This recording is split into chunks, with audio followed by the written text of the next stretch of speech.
एकदा यमुनेकाठी श्रीकृष्ण आपल्या मित्रांसमवेत चेंडूकडे खेळत होते.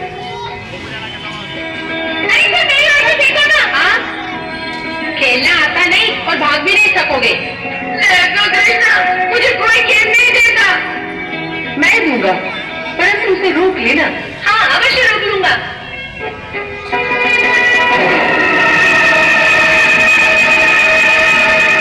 मैं कहता था ना कि मनसूखा को मत दो. ये नहीं रोक सकता. पर वहाँ से गेंद लाएगा कौन? भेजो मनसूखा को. नहीं नहीं, मनसूखा को क्यों? वो बेचारा डूब जाएगा. तो फिर तू ही लेके आ.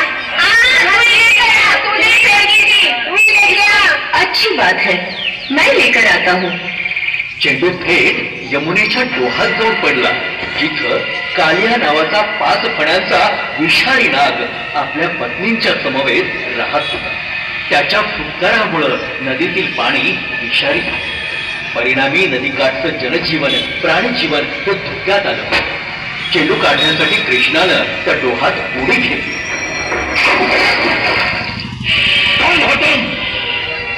कृष्ण कृष्ण राम कृष्ण, वह कृष्ण जो काल का भी काल है, वह कृष्ण जो तुम जैसे दुष्टों का विनाश करने के लिए धरती पर अवतीर्ण हुआ है.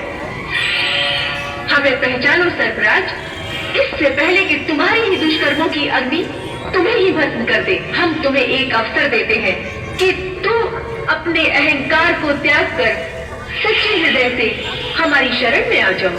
हम तुम्हें समस्त पापों से मुक्त करके क्षमा कर देंगे.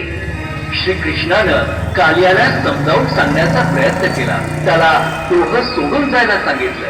मात्र अहंकारी कालियानं डोहं सोडण्यास नकार देऊन श्रीकृष्णालाच मारण्यासाठी फुटकार सोडला.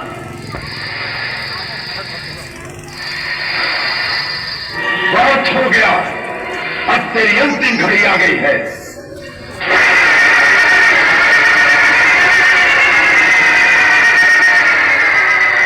कृष्णानं कालियावर प्रहार करायला सुरुवात केली.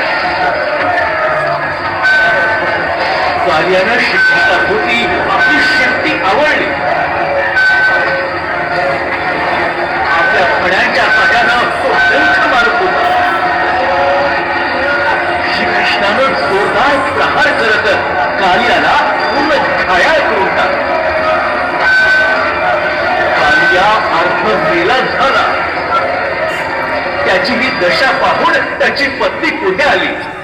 क्षमा क्षमा है ना, हमारे पति पर दया कर दीजिए. त्राहिमाम, हे देवता, मैं तुम्हारे शरण में आया. मेरी रक्षा करो, रक्षा करो, रक्षा करो. जाओ सर्पराज, मैं तुम्हें जीवन दान देता हूँ, परंतु एक शर्त पर कि तुम यह स्थान छोड़कर यमुना जी के रास्ते समुद्र के मध्य में स्थित रमणक द्वीप पर चले जाओ, जो महान सर्पों के रहने का एक स्थान है. कालियाचा अहंकार चूर झाला होता. आता तो यमुनेचा डोह सोडून जाणार होता. कालियानं आणि त्याच्या पत्नींनी भगवंताचे मनोमन आभार मानले आणि अत्यानंदानं त्यानं भगवंताला आपल्या फण्यावर धारण केलं आणि यमुनेच्या डोहात वर आला.